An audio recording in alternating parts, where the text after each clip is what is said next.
Resourceful Designer, episode 266, The Psychology of Pricing, part 3.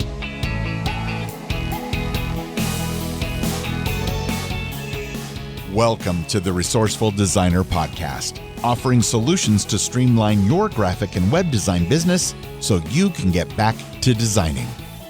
And now, your host. His favorite board game is Risk. Mark Decoy. Yeah, the hard part with Risk isn't really the strategy you use in the game. It's just trying to find people willing to devote the time to play an entire game. If you've ever played the game of Risk, you'll know what I mean. It can take a long time. Anyway, this is week 3 of my Psychology of Pricing series, where I share research-proven strategies to influence people to part ways with their hard-earned money. Now, some of these pricing tactics work great with your design business, and many of them are perfect for helping your clients to get more sales. Now, if you haven't already listened to part 1 and part 2, I suggest you do so before continuing with this one. But if you've already done that, let's get on with the Psychology of Pricing, part 3. Now, as I mentioned in my previous parts of this series, the tactics I'm sharing with you were taken from a very in-depth article by Nick Kolenda on the Psychology of Pricing. I'll link to Nick's article in the show notes for this episode, just like I have in the past episodes, in case you want to read through the entire thing yourself. It's very in-depth, very long, but very informative. But since you're here right now, I'll presume that you just want me to continue summarizing each pricing tactic. So let's get on with the list. Tactic number 19 is raise the price of your previous product. This tactic applies whenever you or perhaps your client introduces a new, more expensive version of a product. Although it may also work with a service under certain circumstances, but I think it's more product related. So if you're introducing a new, more expensive version of a product or service, what do you do with the old version that's still left? Now, many people would simply lower the price of the old one in order to sell the remaining stock as soon as possible, clear it out, have a clearance sale maybe. But a 2010 study suggested that raising the price of the old product might actually be a better idea. You see, if you lower the price of the old product, you'll only be reinforcing the lower reference price, which makes the new product seem much more expensive, making people question if it's really worth it. Let's say the old product originally sold for $100 and the new product is going to be priced at $130. Well, if you drop the price of the old product and say try to clear it out at $80, people are going to wonder if it's really worth spending $50 more for the new product. However, if you raise the price of the old product, you also raise the people's reference or anchor price, which in turn enhances the perceived value of the new product. So instead of dropping the price of the original product from $100 to $80, you could maybe raise it to $110. Now, the people who compare the two versions, the new version to the old version, will look more favorably towards the higher priced new version that is only $20 more than the old one now. And anybody that's still looking for a deal will be happy to save that $20 by purchasing the old version. So, interesting tactic. Now, tactic 22 is to sort prices from high to low. A study conducted in 2012 showed that on average, customers chose a more expensive option when the products were listed in descending price order from highest to lowest. This study was conducted in a bar over the course of 8 weeks. The researchers regularly alternated the sequence of the beer prices. Sometimes the beers were listed from the lowest priced beer, $4, all the way down to the highest priced beer at $10. Now, other times they reversed the list, putting the $10 beer at the top with the $4 beers at the bottom. And what they discovered is that on average, the bar generated more money in beer sales when the higher prices were listed at the top. Why does this work? Well, once again, it comes down to the ever-important anchor price. Now, I talked about anchor prices last week and in the previous week before that, and how important it is to create an anchor price for people to compare to.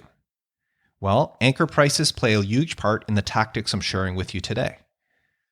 Whenever someone looks at a list of prices, the first few prices at the top create an anchor price for them.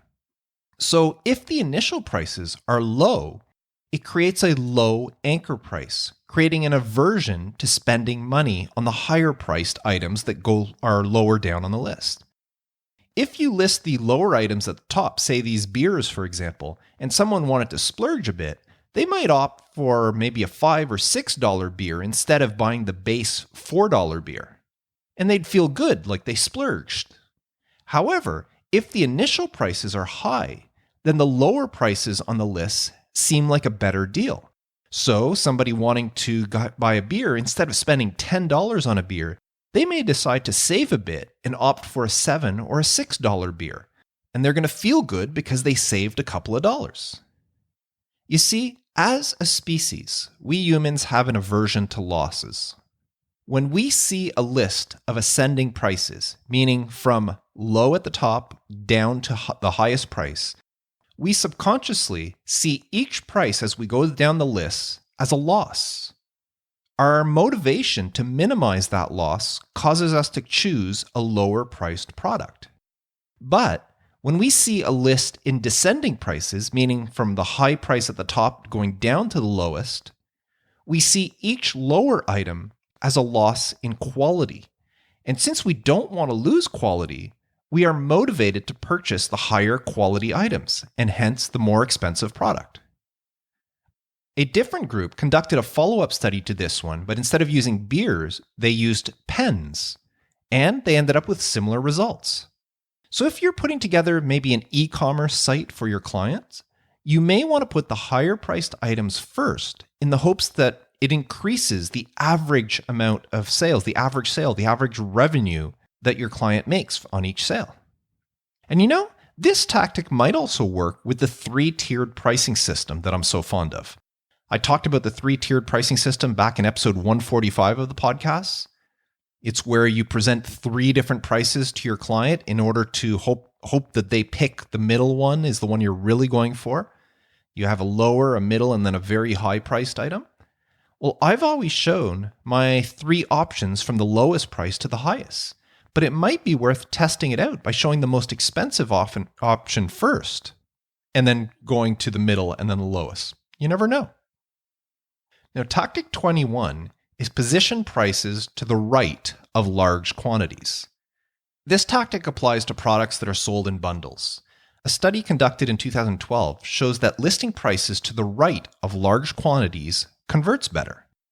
Saying, or maybe a sign displaying 70 items for $29 is better than saying, or a sign displaying $29 for 70 items. You want the higher number to the left with the price to the right. However, this same study showed that there are actually 2 conditions that must be met for this particular tactic to work. Condition number 1 is the unit price calculation must be difficult, meaning it should not be easy to figure out the individual unit prices. Now, this tactic works well with 70 items for $29 because to figure out how much each individual item costs requires some calculation to do in order to figure it out. However, say it was 10 items for $10, well, that's way too easy to figure out what each individual item is. So this tactic would not be effective in that situation. So condition number 1 is that the calculation to figure out the individual unit price has to be at least difficult to figure out. Now, condition 2 is that the item quantity must be larger than the price. So having 70 items for $29 works well, but 3 items for $29 doesn't work. And this, again, brings us back to that anchor pricing. 70 items for $29 works because, as tactic 18 that I shared with you last episode states, exposing people to a high number creates that anchor that makes a lower price seem favorable. So the $29 seems much more favorable when it's placed to the right of a higher number, in this case, 70. So position prices to the right of large quantities. Now, tactic 22 is add visual contrast to sale prices. When you compare a price to a higher price, people are less likely to shop around for comparison price. This is the same trick that works with the 3-tier pricing strategy. By showing 3 prices, you reduce the chances of your clients comparing you to another designer because they already have various prices to compare together.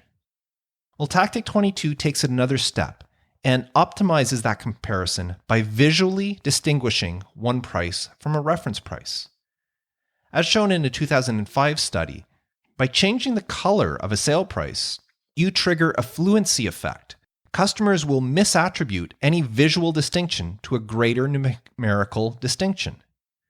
So listing, say, the original price in black and the sale price in a color, you create a greater numerical distinction between the two, making the sale price seem more favorable.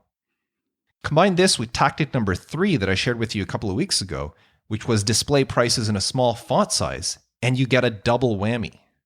Not only can you change the color, but if you make the sale price smaller, it really brings home the value of the sale.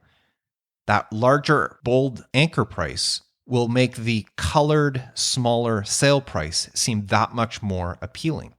And if you want to take it one step further, color it red because, as I shared last week, I guess us men are more prone to buy something if the price is in red. Anyway, moving on. Tactic 23. Offer a decoy option. We've talked about using your own products as reference prices to ensure that they are used for comparison, preventing clients from looking elsewhere for comparison prices.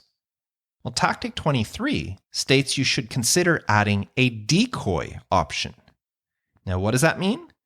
Well, back in 2008, Economist magazine did something that many people thought was really strange. They offered 3 subscription options for their magazine. They had a web-only option for $59, they had a print-only option for $125, and they had a web and print option for $125. What?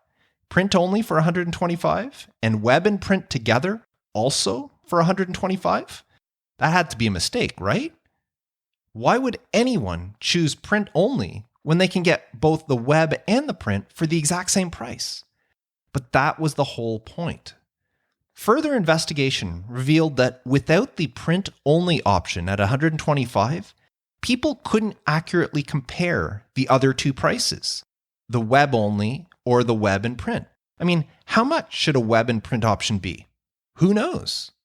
Most people had no idea, and therefore that price confused them, so they opted for the web-only option.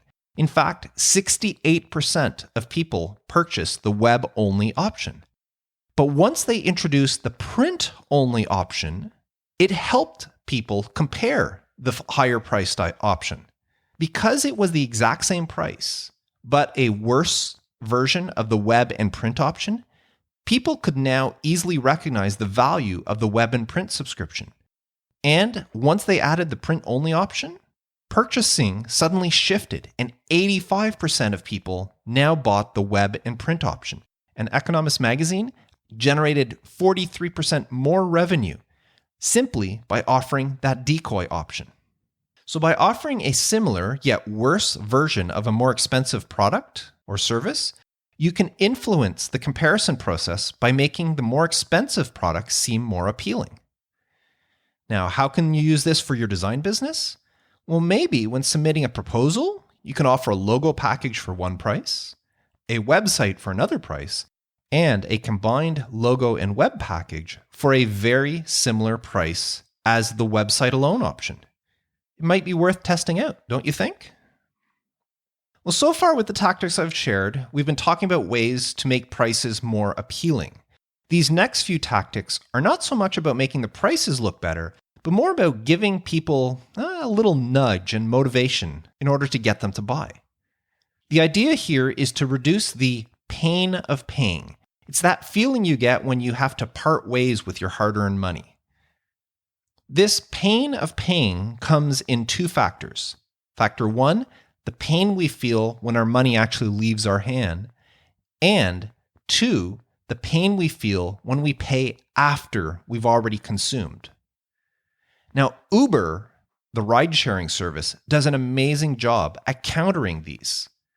Unlike a normal taxi service, where you have a meter running, so you see the price going up and up with each kilometer you ride, And then once you get to your destination, you're forced to pay for the ride that you just took. And that heightens the pain of paying. Uber, on the other hand, figured out a way to do it almost pain-free. You see, you pay for your ride in advance, so you're paying before you actually use the service. And since their app is connected directly to your credit card, you barely notice the money leaving your hands. So offering a credit card solution to your clients is one way of reducing the pain of paying. But there are other ways you can do that as well. Tactic number 24, remove the currency symbol. A 2009 study showed that the pain of paying can be triggered pretty easily. Just seeing a dollar sign or a euro sign or a yen sign or whatever symbol your currency uses reminds people of that pain and could cause them to spend less. So removing the currency symbol altogether can help reduce that pain for them. However, doesn't mean that you should start leaving the currency symbol off without considering the clarity of your price. We often need the currency symbol in order to show that the number is in fact a price. So you should only use this tactic when people expect there to be a price there. This works really well, say, for restaurant menus, where you have the item description and then you can have a number and leave the dollar sign off.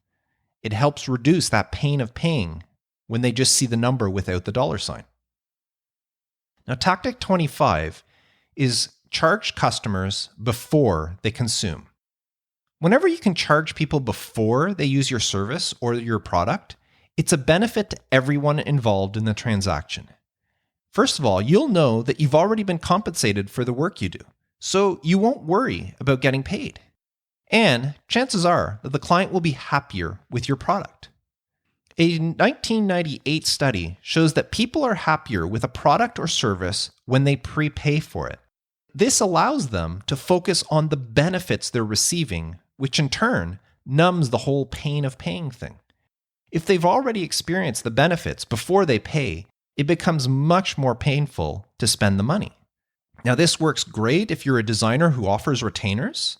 Make sure to charge your client at the beginning of the month for that month's services that they will receive, not at the end of the month for services they've already received. This is also the strategy I use in my podcast branding business. In that one, all work I do, whether it's podcast artwork, website, is all paid for in advance. In fact, it's paid for before I even talk to the client. They show up on the website. If they place an order, they have to pay for it, and only then do we start discussing the work. And at that point, the client doesn't have to worry about it. Anything that I offer them at that point, they see the benefit as, and there's no pain of payment or pain of paying afterwards because it's already been taken care of.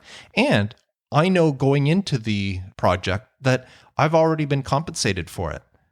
So I don't have to worry about chasing down money after the fact. So I really like that tactic. Now, tactic 26 is attribute bundled discounts to hedonic products. And I'll be honest, I really don't understand this tactic. Plus, I had no idea what the word hedonic meant, so I had to look it up. Now, in case you don't know what it means, the definition of hedonic is something relating to or considered in terms of pleasant or unpleasant sensations. In other words, attribute bundled discounts to pleasant or perhaps unpleasant products. Even knowing the definition, I still don't fully understand how this tactic works, so I'm just not going to try to explain it to you. If you're curious to see this one, I suggest you go read the full description of Tactic 26 on Nick's article, and the link is in the show notes, so you can go look up Tactic 26, read all about it, and if you can figure it out, let me know, because I've read through it a few times and I really don't understand how this one works. But it was on his list, so I wanted to just mention it. But moving along, Tactic 27 is don't bundle expensive and inexpensive products. Well, the title is self-explanatory. Avoid bundling expensive and inexpensive products because the inexpensive product reduces the perceived value of the expensive product.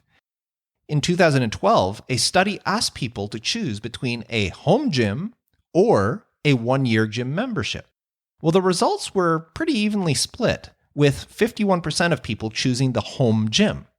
But when those same researchers added in a bundle for the home gym to include a fitness DVD, only 33% of people chose the bundle, and the rest opting for the 1-year gym membership.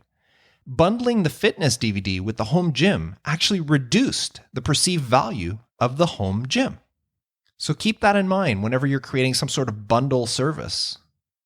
Don't put expensive and inexpensive products in together. Now, tactic 28 is shift the focus towards time-related aspects. Try to avoid references to money when describing a product. Instead, focus on time, a much greater benefit. An experiment conducted in 2009 had a lemonade stand where the researchers alternated 3 different advertising signs for the stand. Sign number 1 focused on time with the message, "Spend a little time and enjoy C&D's lemonade." Sign 2 focused on money, saying, "Spend a little money and enjoy C&D's lemonade." They also had a third sign that was neutral, simply saying, "Enjoy C&D's lemonade."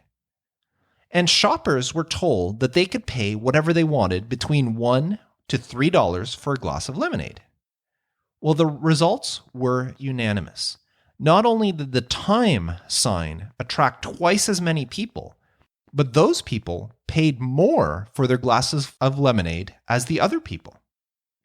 So whenever you write sales copy, try to emphasize the enjoyable time people will have with your product or service, or how they can save time. A good friend of mine runs a podcast editing business, and he is extremely successful. And he emphasizes that his service saves podcasters time, where all they have to do is record and his business will take care of everything else. And that time is the main focus of his marketing strategy, and it's really working for him.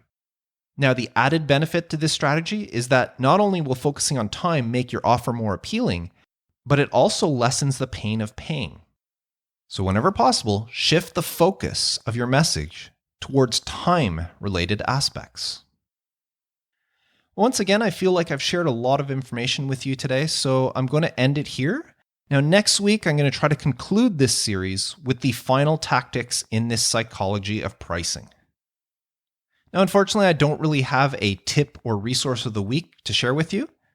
I'm actually on holidays this week. We've been doing a bunch of day trips and little things, but it's raining today, so we're staying home. And I told my wife, well, if we're staying home, I'm going to do a podcast.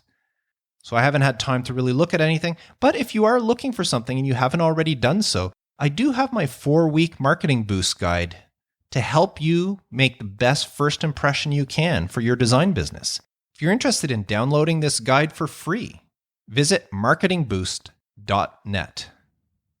And one more thing before I go, I just want to remind you that the Resourceful Designer community is there for you if you are interested in a place that has some great designers, people at all levels of their career and their business that are just helping each other out. We're all growing as a community, and I can't tell you how many people within the Resourceful Designer community attribute the community to the growth of their business. And that could be you. We would love to have you on board to help you, to get to know you, and just become friends and some confidants and people that understand what we're all going through. If you would like to be part of a community like this, please visit resourcefuldesigner.com/community and join today. Well, that's it for me. As I said, next week we'll conclude this series of the psychology of pricing. Until then, I am Mark Decoy, wishing you all the best with your design business, and as always, reminding you to stay creative.